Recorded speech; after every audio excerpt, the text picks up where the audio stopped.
Good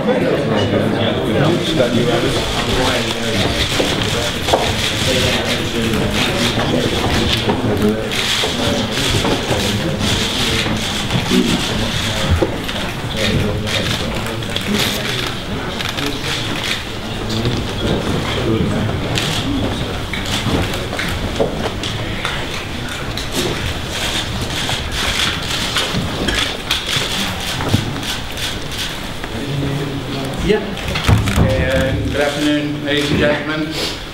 Welcome to another press conference in relation to Green Party's participation in government and the completion of work programme. We'll start with a statement from the party leader, Minister for Environment, Heritage and Local Government, John Gormley TD. We'll follow with questions. In relation to the questions afterwards, we will have a roving mic, so if people identify themselves to me, I will point out the mic for them and we can follow with questions. The leader of the Green Party, John Gormley. Thank you very much, Dan, and good afternoon, ladies and gentlemen, and thank you for joining us.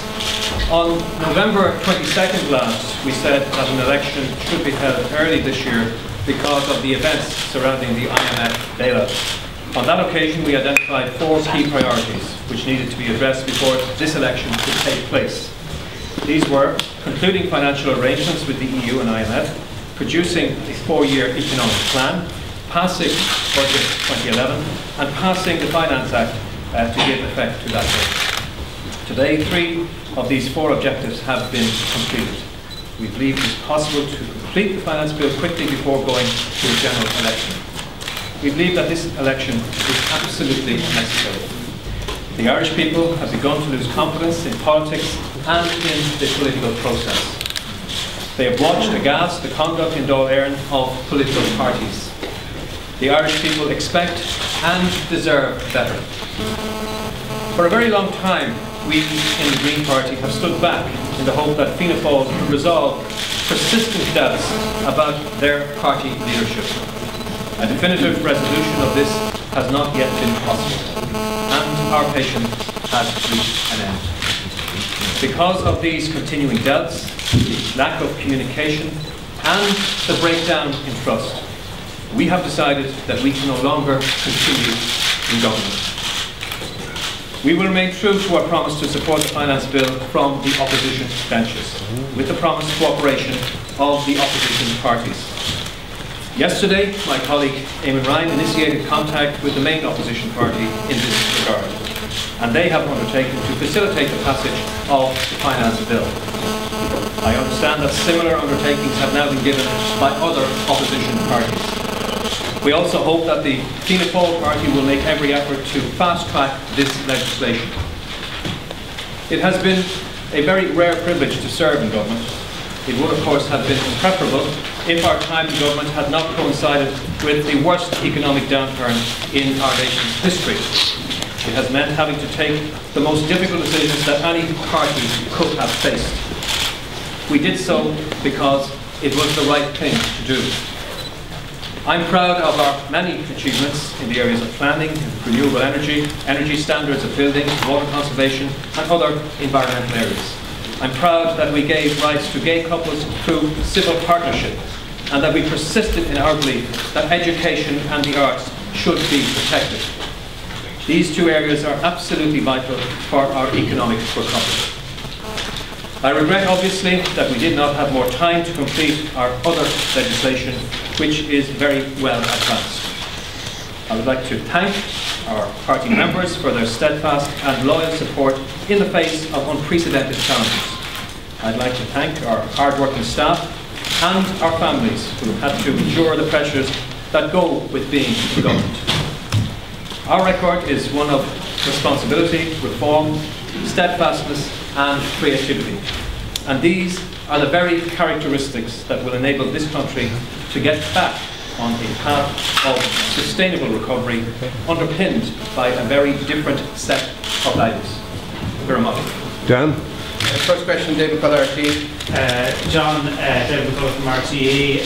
If there's a motion of no confidence in the government that you have just left because you don't have any confidence in it, how are you going to vote? And secondly, you have stuck in government through some very unpalatable times for the Greens.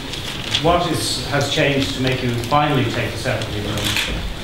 Well, Dave, I think you'll appreciate that since November 22nd, there have been a series of difficulties.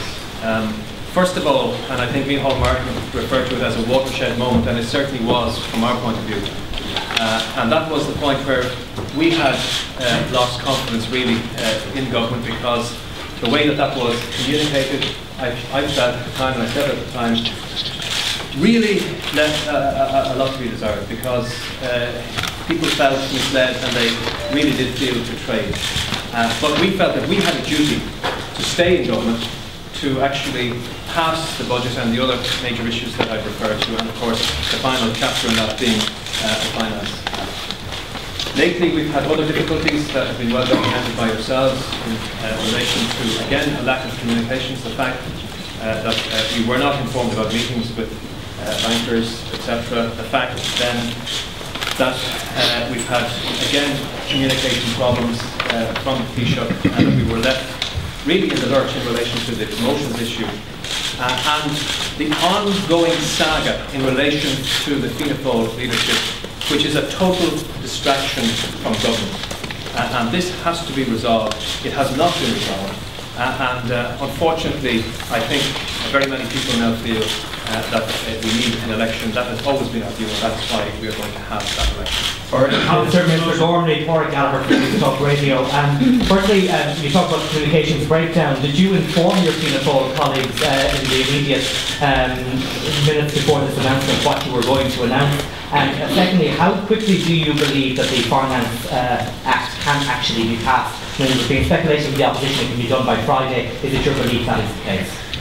Well, yes, the answer to your first question is, of course, we did inform the Taoiseach and indeed other ministers, because there is quite a bit of fragmentation in the Fianna Fáil party. We tried to communicate that in as wide a way as possible. We do believe that the finance bill can be truncated.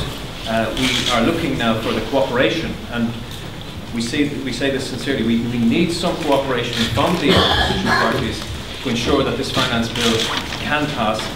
It may not be possible to do it in as quick a time as the opposition parties want, but we believe it can be severely truncated, and I think Eamon wants to say a few words on that particular issue. No, it does, and certainly takes up Dave McCullough's question, because stepping up against microphones. We've always said that this finance bill is important.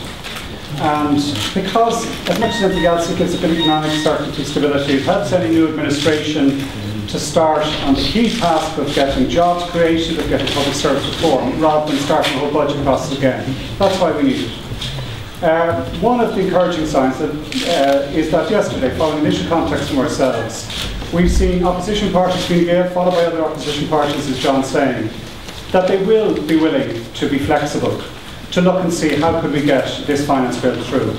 I think it's time for our Parliament to work together in a collective way. All parties have an interest in this, as they have all said they have. And I think we should be sitting down together in the next day or two with all the parties to see, is there a way in which we can meet these two objectives: passing a finance bill quickly and also then having an election. And I think the developments yesterday, as I said, starting to contact with ourselves and some of the other opposition parties, where they say they're willing to do that. That they are willing to put aside confidence motions and the ordinary politics, because it's important that we come together at this moment in time to get it through. I believe it's possible, and I believe, and certainly we in the Green Party are determined to play our part from the opposition benches, supporting a government getting the finance bill through. Mr. Gormley, given that Mr. Ryan yesterday contacted Fine Gael, when exactly did you make the decision? Was it unanimous, and can you detail the extent of your contacts with your grassroots? Well, as you know, we are a grassroots party. There was a meeting this morning of our national executive. I think Eamon was yesterday testing the waters, but certainly it was a very strong view expressed by our national executive, and indeed the texts that we were getting, emails that we were getting from party members, that the time had arrived where really we could no longer participate in government. So it was a consensus decision. It was, as you can imagine, always a difficult decision. It is momentous, and it was a momentous decision to enter government. But equally, leaving government is difficult, but it is, we believe, the right thing to do based on the set of circumstances that we now face.